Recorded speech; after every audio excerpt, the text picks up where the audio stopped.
I just want to start by saying I have heard of Ramón Tasat, Cantor Ramón Tasat, over the years, and I've heard of him as a musicologist, a scholar, someone who has concentrated on Sephardic music as well as music from Italy, and well, that could be counted as Sephardic music, but he's a real scholar, and I'm completely honored to have him. He's a wonderful cantor with a beautiful voice, a guitarist, and someone more than anything who keeps the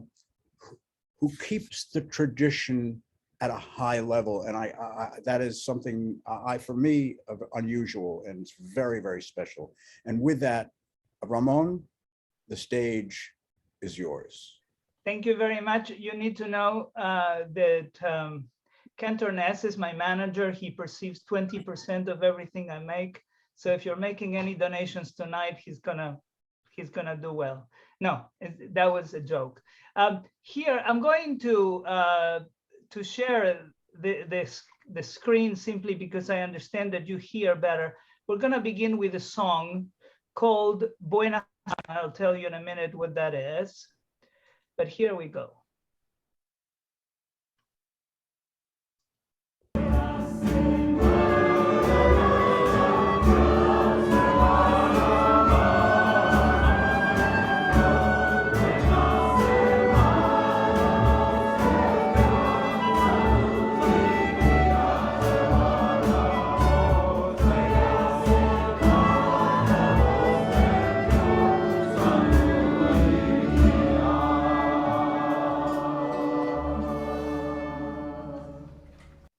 So I wanted to begin with this song, Buena Semana, nos del dio salud y vida, for two reasons. First of all, because Buena Semana means in Ladino, a good week. And also because these words that come after that we share each other, salud, health, especially for our friend here, I wanted to make sure that he receives a refuah shelema, and also salud y vida, of good and a meaningful life. And that's what we share with each other. That was just a touch of a piece that is sung pretty much across the Sephardic world. I wanted to begin with a story that was very powerful to me. I was at the University of Texas at Austin in 1992 studying for my doctoral degree. And I received a phone call from Yeshiva University Museum. You may know from the Sephardic department, Rabbi Serels. Some of you may have heard of him. So somebody I didn't know at all, he calls me and says, I know that, or somebody told me you sing Sephardic music, and just one group of people that were coming from Spain could not come, so could you come and sing 7 concerts? And that is next week. I said, sure, I'm ready. I have been doing this for a while. I think I can learn the songs. But then when I came to New York, things began to develop. And so not only that I have to sing for a little bit, but I also had to lecture about this group of people called the Sephardic Jews. And interesting things happened.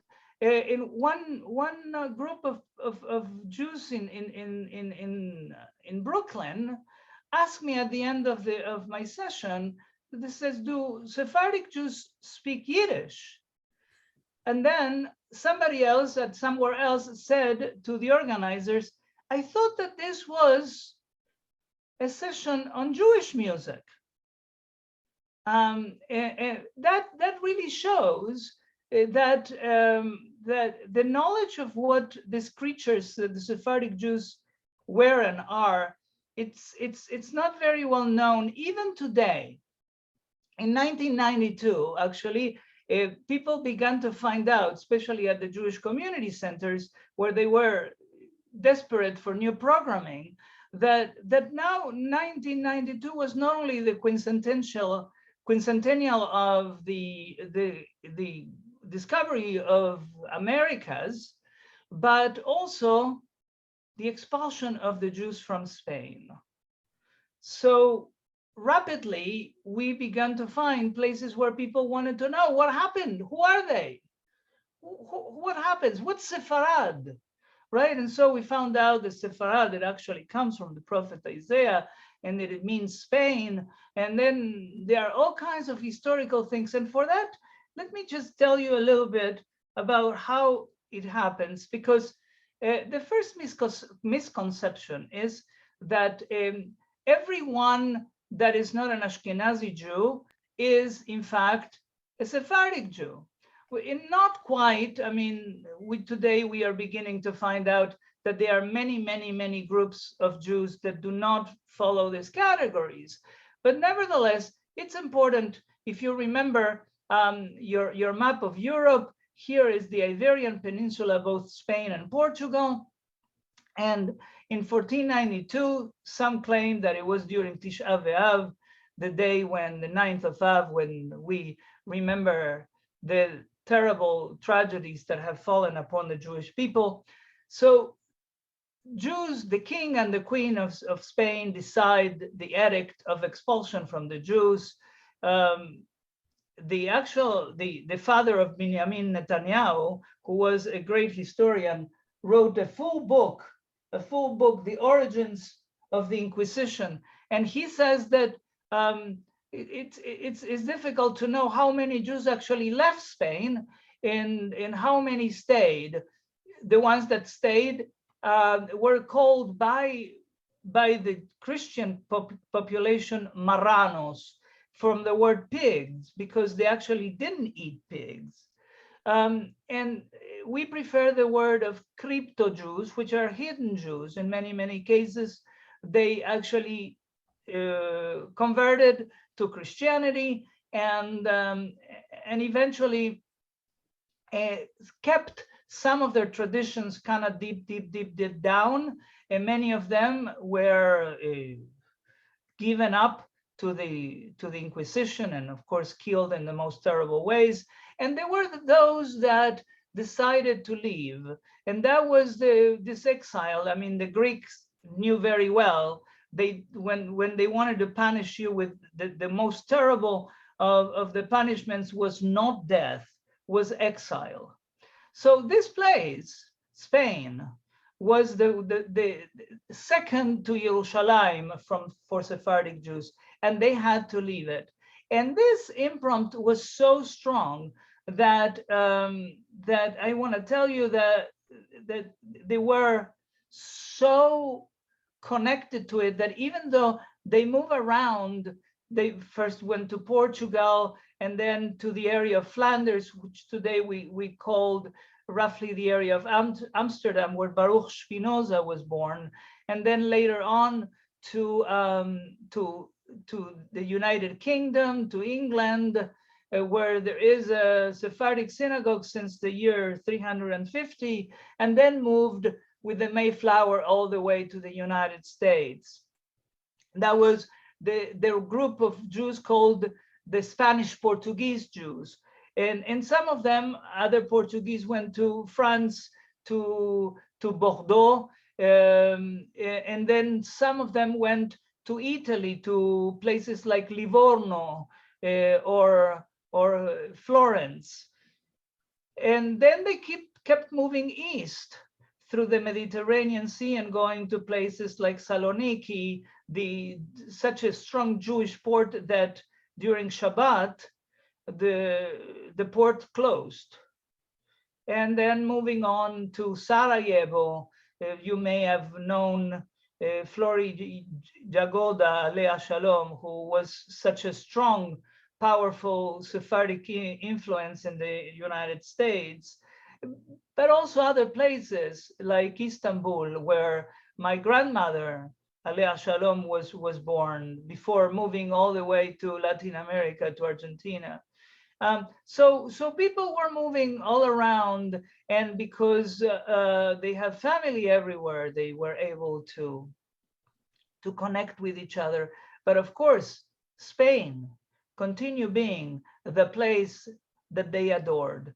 They adored it so much that they actually, even in the 1900s, wrote this song called a España, to Spain, and it says, a ti España bien querida, nosotros madre te llamamos. This is, you, my beloved Spain, we call you mother. Por ti nosotros conservamos amor filial. For you, we have kept the deepest of the loves, and even though you threw us away, no estancamos de amarte. We continue loving you. And this is actually a recording that I put together with Flori Jagoda a few years ago that I wanted to share with you.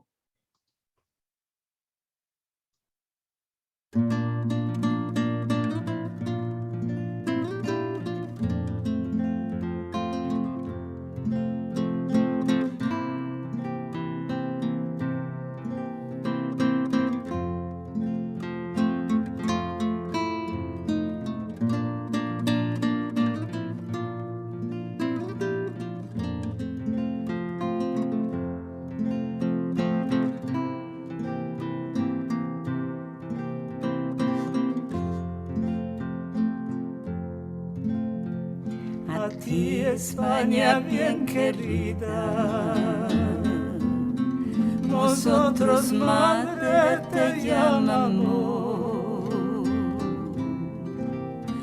y mientras toda nuestra vida tu dulce lengua no te llamó.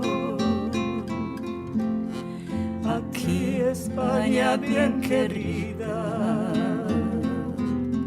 nosotros madre te llamamos,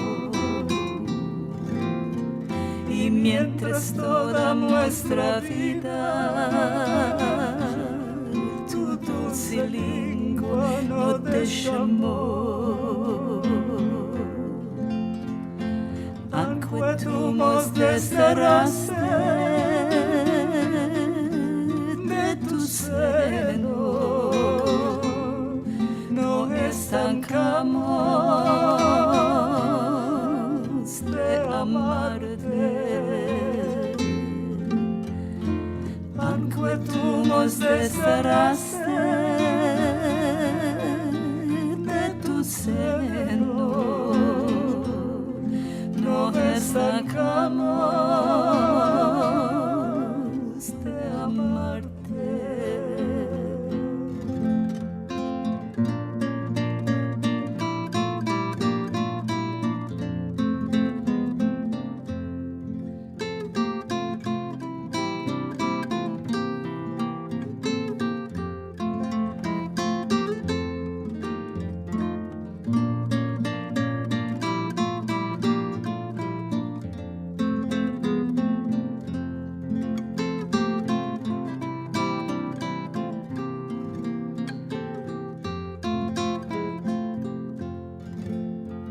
A ti, España bien querida, nosotros madre te llamamos,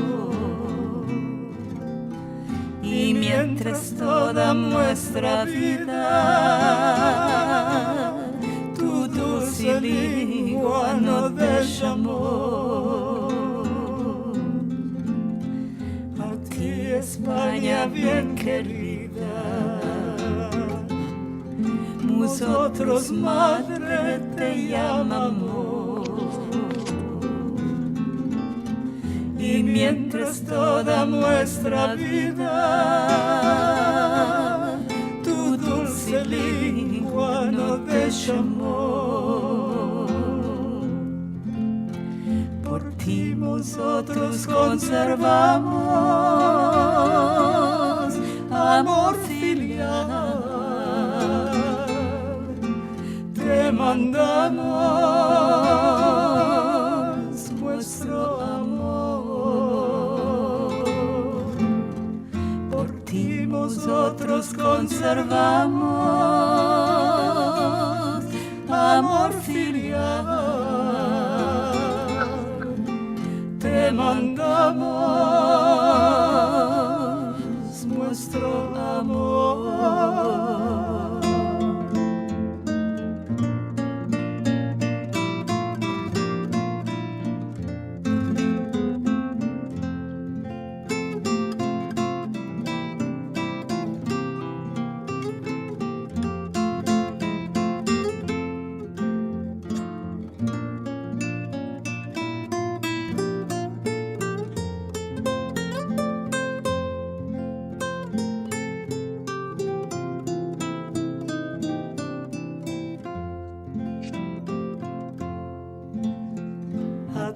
España bien querida, nosotros madre te llamamos,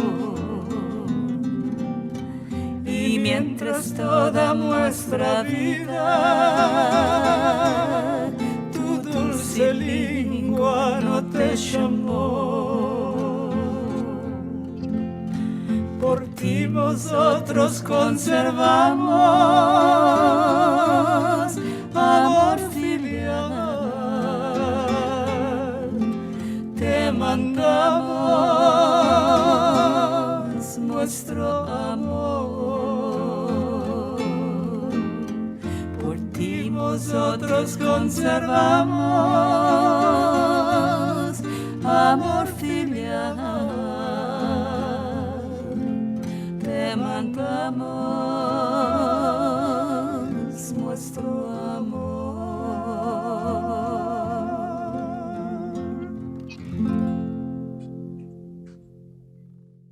So that's this is the level of love that Sephardic Jews have for Spain, a deep, deep, deep entrenched love, and that continues throughout the places and times and geographies and all the way. So one of the questions that come frequently about Sephardic Jews is, are all Sephardic Jews the same? Now, you begin to guess. The answer is, of course, no. The Sephardic Jews are not monolithic. It depends, like everywhere else in the world. Wherever they have gone, they have actually found different traditions that they have incorporated as their own. So not surprisingly, if they have gone to London, they have observed some of the madrigals of the English people. And if they have gone to Morocco, they have looked for Moroccan music as part of their help in identifying things. And I wanted to just to put things in perspective. There are three types of songs that I like to discuss with you. One of them is the ones that we just began to talk about, which is the lyrical songs, the romances, the ones that mostly women used to sing. And then there are also the religious songs that men sang at the synagogue. We're going to have an example, for instance, of Shir HaShirim, of the Song of Songs, and in some of the piyutim, the religious poems. And then a third group of songs called para-liturgical songs, meaning songs that were sung in Ladino. When I say the word Ladino, remember, is with a D and not with a T. I remember an editor that once corrected one of my papers, thinking that this was a Latino review and not a Ladino. Ladino, the language that comes all the way from ancient Spain, that contains some of the sounds of languages such as French, but also of what today is Portuguese, and then continue moving to the developments of different places. So it's not surprising that Sephardic Jews from Sarajevo would write Ladino differently than those that were exposed closer to Spain. And we're not going to get into that because we don't have the time, but at least I wanted you to know that for sure there is nothing monolithic about it. There are all types of songs. Some of them are historical songs. One of them is called Una tarde de verano, a midsummer afternoon. And this song is a song that is, it's very powerful. It's a song from Morocco, from Tangier. For me, very, very important, because Tangier is the place where my mentor, Rabbi Ederi, was born. And then I wrote my dissertation, my doctoral dissertation on the Jews of Tangier, Morocco, the Piyutim and the Ta'amei HaMikra of them. So it's very, very, very meaningful to me. The song begins talking about a lady that crosses that was taken captive. In the Middle Ages, it was common for Jewish communities to receive, to be taken captives, because the Jewish community always paid the ransom that was asked. We know about many communities that were greatly impoverished because of this.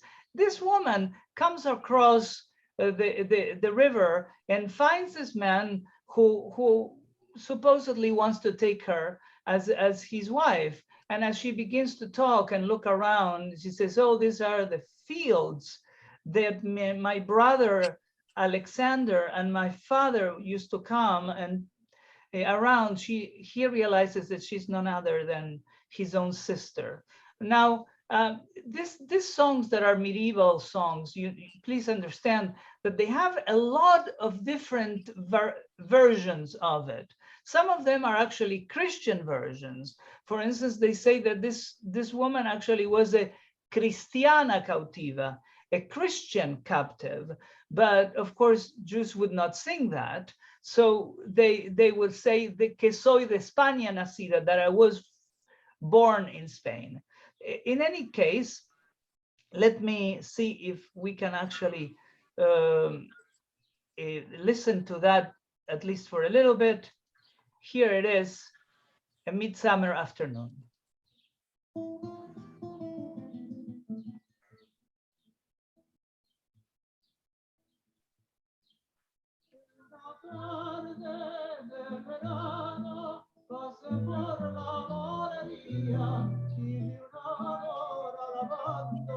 Al pie de una fuente fría. Yo le dije, mora linda, yo le dije, mora bella, déjame ver mis caballos, esas aguas cristalinas. No soy mora, caballero, que soy cristiana cautiva, que me cautivaron moros días de Pascua Florida. Si queréis venir conmigo, a España te llevaría, y la roba el caballero, donde yo la dejaría. Lo que es de seda y lana, en mis caballos iría, y lo que no sirva nada, por el río pasaría.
one of the things that I thought it was important to show you is this idea of contrafacta, this idea of that we do all the time with Jewish music, the idea of introducing melodies from songs that people know very well and incorporating them to things, to poems like Adon Olam, as you probably recognized. You also probably recognize that some of the words in that Adon Olam were wrong, meaning, right? Instead, humanosli says humanusi, but that's because there is a Sephardic version of Adon Olam that differs from the Ashkenazi version that you are familiar with, and that's not only with that, but with other poems as well, like Igdal Elohim Chai, and even El Adon al Kol HaMaasim that you probably sing on Shabbat morning, and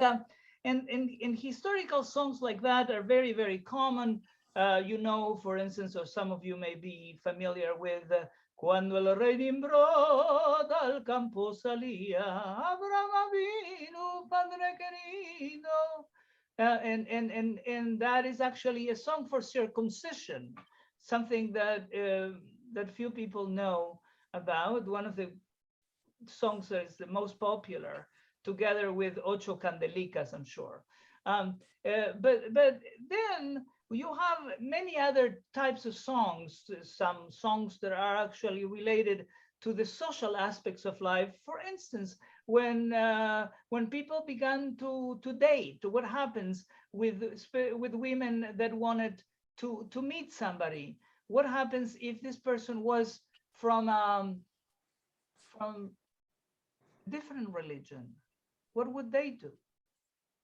And so you have the song Una matica de ruda, as a beautiful flower, as she is compared to. And it says, no te eches a perdición. The mother says to her, do not be tempted. And in this case, from Turkey, when they say, Una matica de ruda, una matica de flor, hija mía, mi querida, dime a mí que te la dio. Dime a mí que te la dio. The type of makam being one of the modes. There are different of them, some Turkish, some Syrian. In this one, it's probably familiar to you because it relates to the Aba Rabba mode that the Ashkenazi Jews are familiar with that augmented second that makes it so poignant. I wanted to then tell you about something that happened. Clearly, people that are familiar with the Ladino repertoire are familiar, especially with love songs. And those are many of all kinds. In the 1930s or so, there was a passion in Europe about tango music. Everybody wanted to hear tango. Everybody wanted to dance it. And so, not unsurprisingly, the Ladino community from different places would not only sing tangos, but also translate them into Ladino and make sure that that the words kept into the traditions, not to, again, look for things that they were foreign to us. I wanted to show you an example of a tango performance that I put together a few years ago in New York City, and see if we can watch it.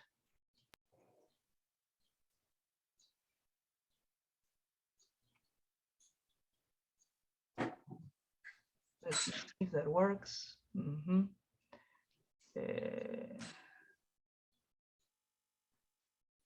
Just give me 1 second.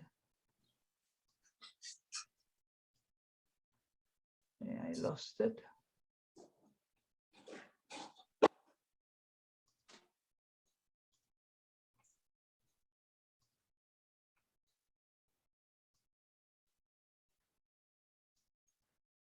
Hopefully this time you will be able to see it.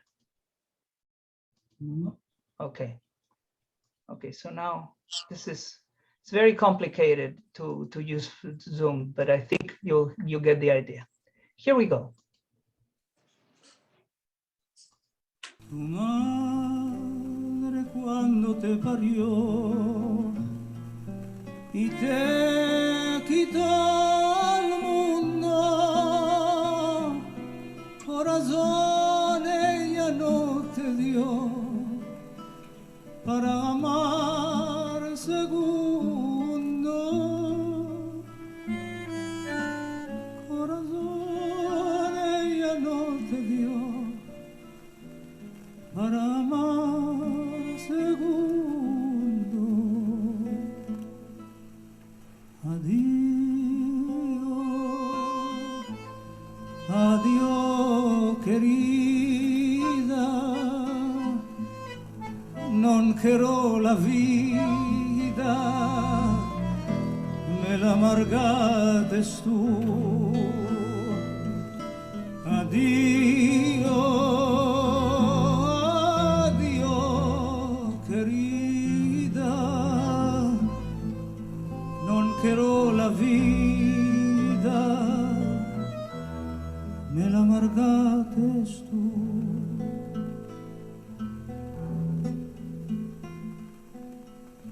Va busca otro amor,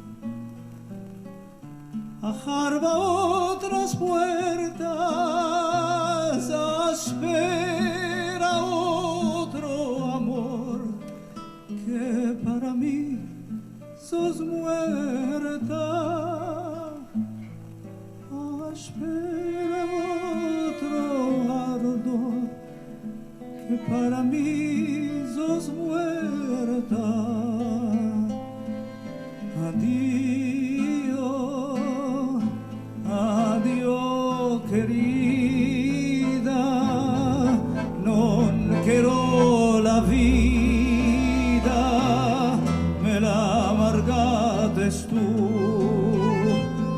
Adiós, adiós querida, non quiero la vida, me la amargaste tú.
me la amargaste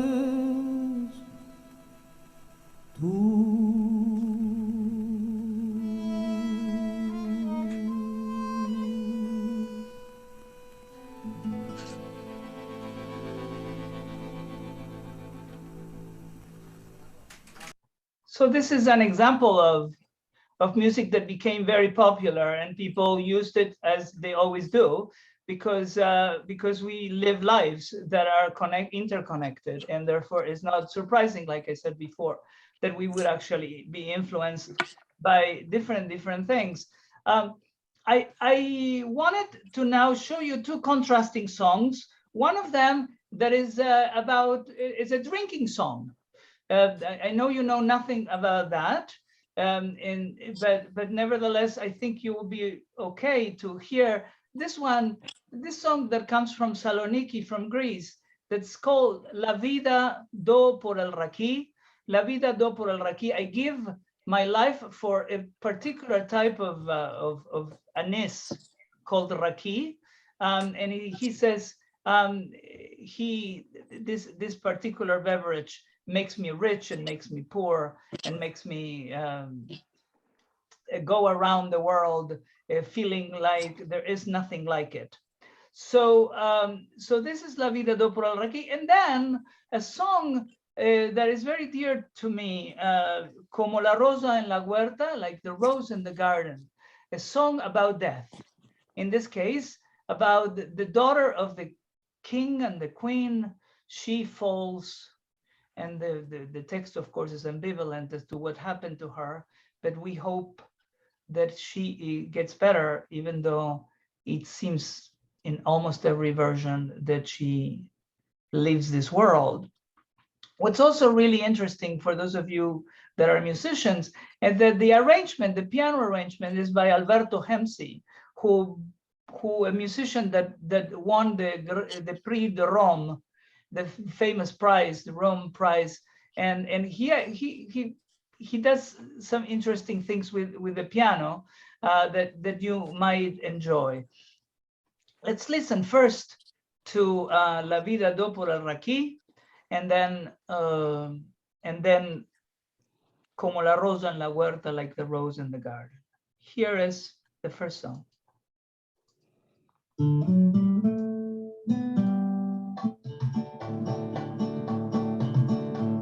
La vida do por el aquí, no puedo yo dejarlo, de beber nunca me hartí de tanto amarlo, de beber nunca me hartí de tanto amarlo. Cuando está en el barril, él no habla del todo. Cuando me hago Kior Candil, me hago baños de lodo. La vida do por el Raki, no puedo yo dejarlo. Me hartí de tanto amarlo, de beber nunca me hartí de tanto amarlo. Queríamos hacer divorciar casamientos de oro, la vida nos hace pasar con risas y con lloro. La vida do por el aquí, no puedo yo dejarlo, de beber nunca me hartí de tanto amarlo, de beber nunca me hartí de tanto amarlo. So I'm going to stop it a little bit because I can see for the time that we're going to be. I want to share a lot of things with you, and I'm afraid that we're not going to be able to. This is Como la rosa en la huerta, like the rose in the garden. Completely different mood, obviously. So here it comes.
So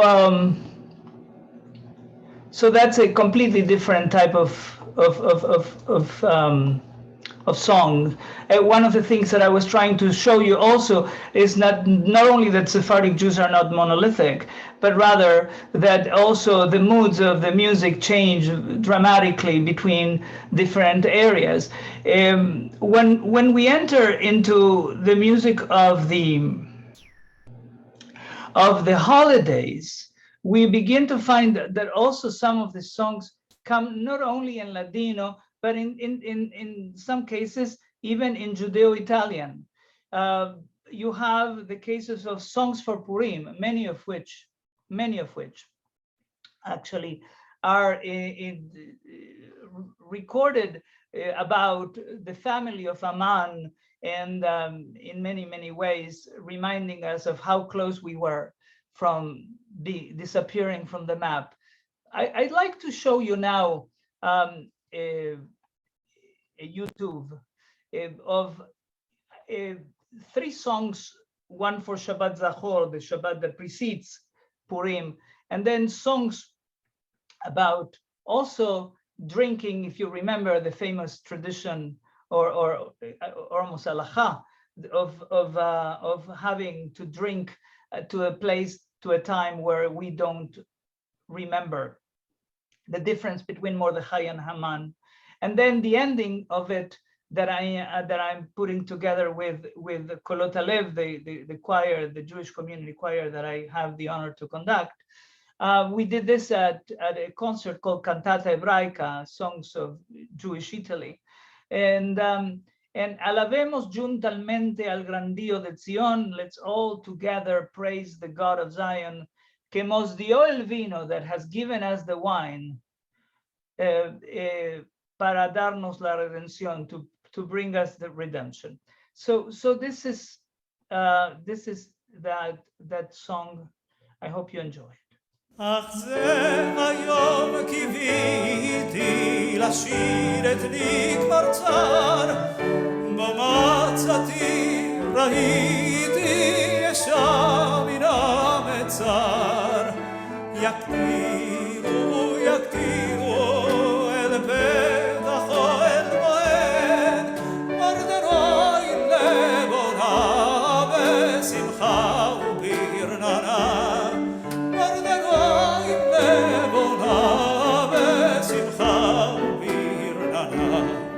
Fatti onor del bel Purim, che lo merita in effetto, dico a voi altri Bachurim, che ho cercato ogni diletto, non abbiate alcun sospetto d'esser tenuti sicuri.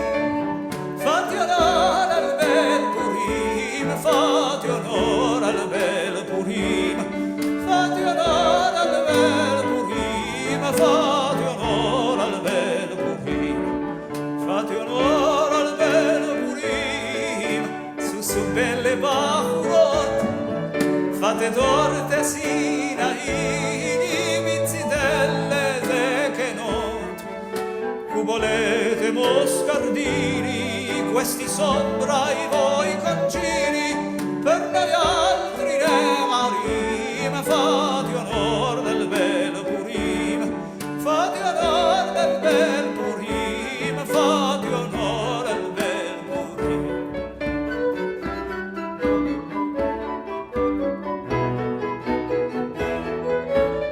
Al viva nostro Purino, beve vino quanto poter, oggi è l'ebreo non pensar niente allegremente che star Purim, tutti gridare andiamo a Mannassano, quel traditor, e bordo il pirro tutta sta gente, quel malarazza della Malek, ancora noi per il memoria oggi la storia voler cantare, tutti insieme far allegria, malinconia lasciamo andare.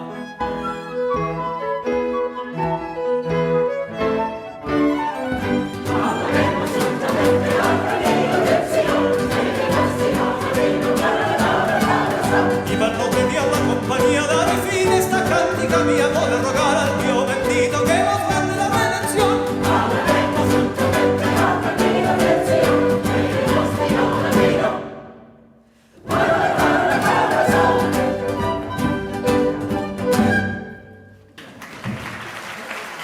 So, right. 90% of people who feel tingling or Oh my. numbness in their hands and feet What have are I ignoring done? the warning signs of dying nerves. If you're over 50 and you have I this know, sensation, but that's not exactly the subject of this lecture, isn't it? I just thought that maybe you were sleeping. No.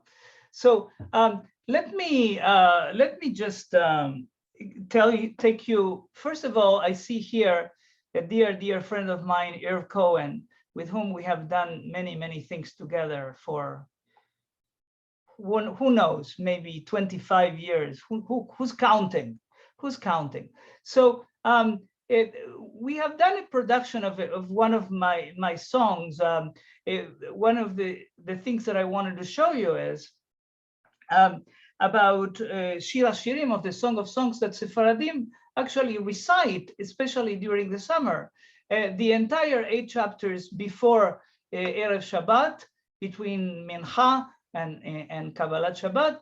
And one of the ways that it's done is also in a Ladino translation. I have put together a brief beginning with that, and then a melody called Libavtini Achoti Kala, my dear one, and I won't translate it to you because Irv translated the whole thing. So here goes. Let me see if I can find it very quickly.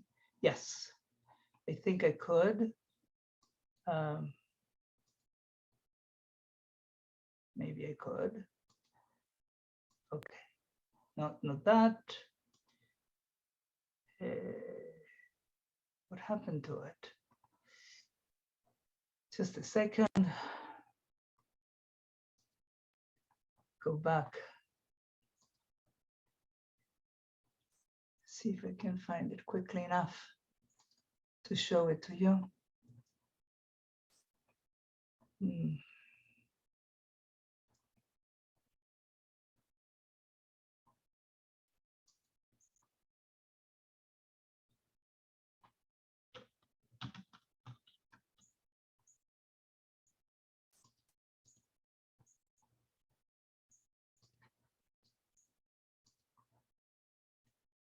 Okay, let's see if this time it gets better.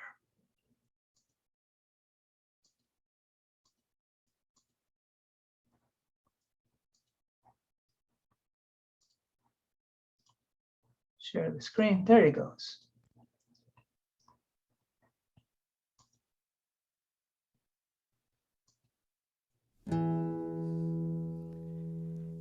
ליבבתיני אחותי חלה, ליבבתיני באחד מעינייך, ואחד ענק מצבר עונייך. Descorazonaste mi hermana novia, descorazonaste con uno de tus ojos, con un sartén de tus servicios.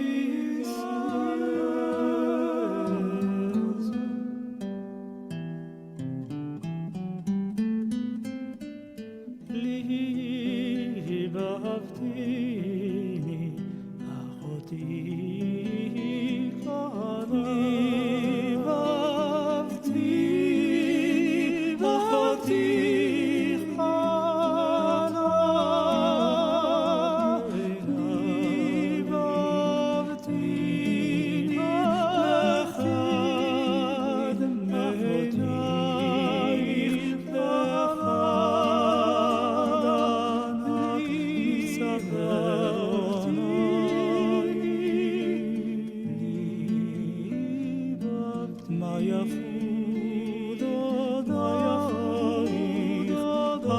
אחותי חלה, ליבבתיני אחד מעינייך, אחותי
Great. So I want to make one more point. I think I have 4 minutes to make it. It's the following. So it happens that that one would think, well, Sephardic music is only for the past, right? I mean, you noticed I showed you a composition of mine, but there is a lot that is happening, not different than with other music, where Sephardic music is actually connected to other genres of music. In this case, that what you're gonna hear a little bit of Cuban music together with it. If you want to ask yourself whether this is kasher, Sephardic Jews don't say kosher. If it's kasher or not, if it's valid or not, it's a question that is good to ask. Probably as good as futile, because it's happening everywhere. And I wanted to show you if you have been in your Ashkenazi congregations for the service of Neilah, the last service of Yom Kippur, in some Siduri, in some Machzorim, there is a Sephardic prayer that says, Pitchu lanu sha'arei tzedek, open for us the gates of righteousness, nabo bam nodeya, open, we will enter it to praise God. And in the plural, in contraposition to Psalm 118, where we say, Pitchu li, open for me the gates of righteousness. So this is something that let's see, that I composed that has some of that in it, and hopefully you find it valid. Here it goes.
שערי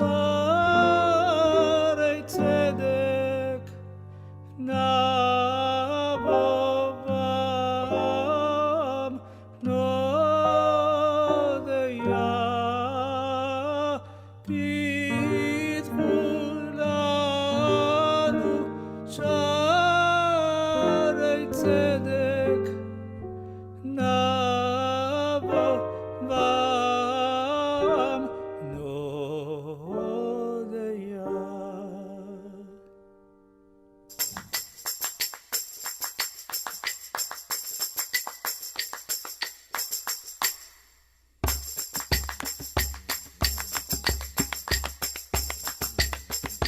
שערי אורה, שערי ברכה, שערי גילה, שערי תצא, שערי הוד והדר, שערי בטוב, שערי זכויות, שערי חדווה, שערי טהרה, שערי ישועה, שערי כפרה, שערי לב טוב, שערי מחילה, שערי נחמה, שערי סליחה, שערי רפואה שלמה,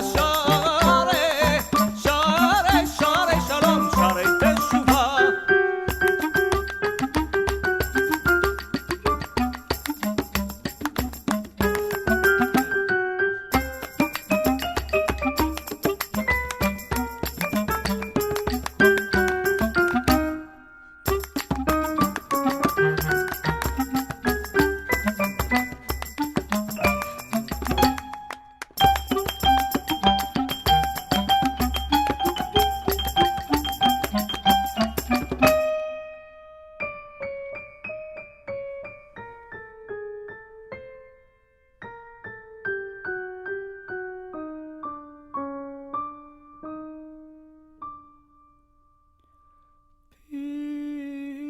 פיתחו לנו שערי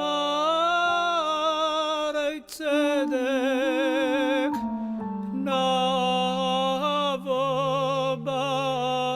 נבובם נודיה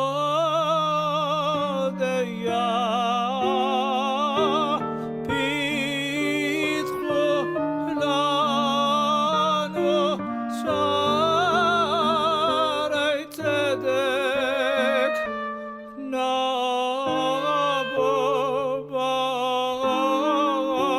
נודיה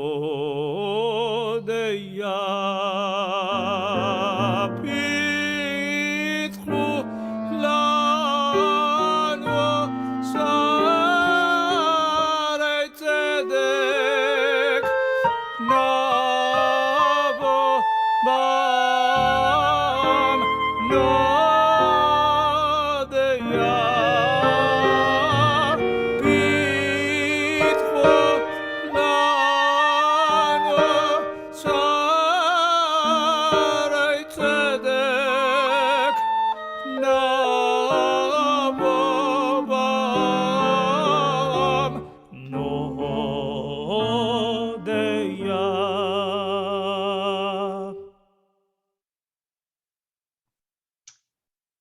So the song talks about opening the gates of light and the gates of happiness and the gates of sustenance. May all the gates, those gates that you want to be opened for you, may happen this time during this pandemic, and hopefully bechol et ubechol sha'ah, in every hour and every time. May you have the opportunity to feel that the gates of your lives are open wide. And with that, my apologies for being a little bit late ending this, but believe me, it was very hard to choose the things not to show you. So I'm now leaving it to you. If you have any questions to ask in, I would be able to answer them. I'll be truly happy. Well, first, just a comment.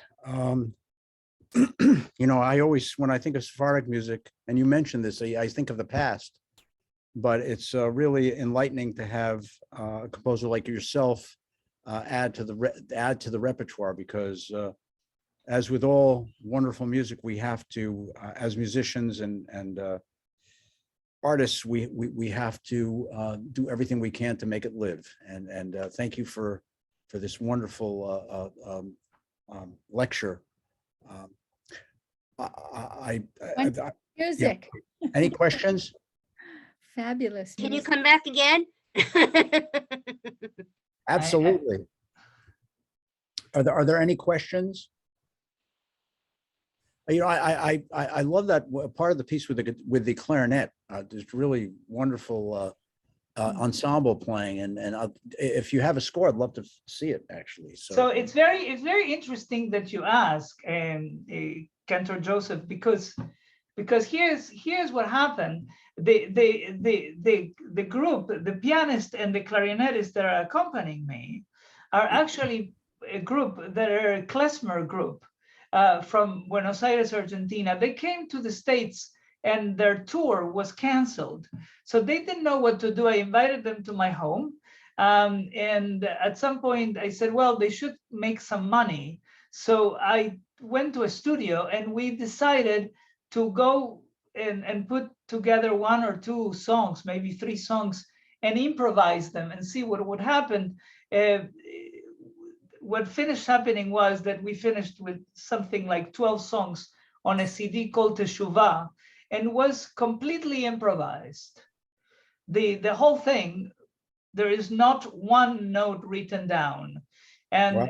and we will basically have different takes, and the sound engineer, he will say, okay, that's it, and we'll say no. I think we could do better, and something completely different will happen. And it's part of also of this tradition of improvisation that we have lost. Also in the Ashkenazi world, I'm sure you can speak with authority on that. And how it used to be that Hazanim, for instance, were able to use a particular mode, and every Shabbat offer us something different. So Michael Casper, thank you. Good. So I'll stop talking so you can talk. Any other questions? Any questions, comments? Well, I'm just so blessed that we asked you to speak. It provides a completely new angle on the music of Sefarad, something that is inspiring to me for sure. And let's make musical trouble. That's all I can say. Right. I want to say is I hope it's to be a Sephardic Jew in the United States is kind of like being a minority within a minority. It's not kind. It really, that's what it is. In some case, when I arrived, I found myself in many ways not fitting. People joke, for instance, that Sephardic Jews eat rice during Pesach instead, you know, and kitniot and all kinds of things like that. And it would be interesting to be familiar with some of the traditions. But the truth is, for Sephardic Jews has also been a difficult time to try to explain that not necessarily everybody does exactly the same things, that we don't, for instance, eat knishes or some foods that are celebrated in the Ashkenazi world.